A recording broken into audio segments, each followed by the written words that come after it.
கமலின் பெயர் புகைப்படங்களை வர்த்தக ரீதியில் பயன்படுத்த இடைக்கால தடை.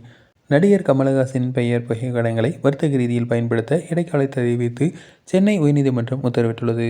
சென்னையைச் சார்ந்த நீயே விடை என்ற பெயருடன் நிறுவனம் தனது புகைப்படம், பெயர் உலகநாயகன் என்ற பட்டத்தையும் தனது பிரபல வசனத்தையும் தனது அனுமதியின்றி பயன்படுத்தி டி-ஷர்ட்டுகளையும் ஷர்ட்டுகளையும் விற்பனை செய்து வருவதாக கூறி நடிகர் கமலஹாசன் சென்னை உயர்நீதிமன்றத்தில் உரிமையியல் வழக்கு தாக்கல் செய்துள்ளார்.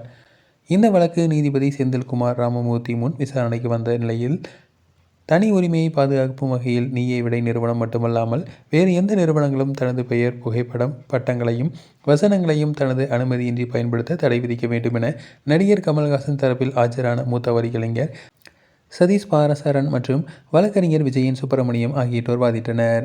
இந்த வாதத்தை ஏற்றுக்கொண்ட நீதிபதி அனுமதியின்றி வர்த்தக ரீதியில் நடிகர் கமலின் பெயர், புகைப்படங்களை பயன்படுத்த இடைக்கால தடை விதித்தும் மனுவுக்கு பதிலளிக்கும்படி நீயே விடை நிறுவனத்திற்கு உத்தரவிட்டும் விசாரணையை பிப்ரவரி மாதத்திற்கு தள்ளி வைத்தார். அதே சமயம் கார்ட்டூன்களில் நடிகர் கமல் படத்தை பயன்படுத்த எந்த தடையும் இல்லை என்பதை விளக்கிய நீதிபதி, வேறு எவரும் அனுமதியின்றி தனது புகைப்படம், பெயரை பயன்படுத்தக்கூடாது என்று நீதிமன்றத்தில் கிடைத்த உத்தரவு குறித்து தமிழ், ஆங்கில பத்திரிகைகளில் விளம்பரங்கள் வெளியிட கமல் தரப்புக்கு உத்தரவிட்டுள்ளார்.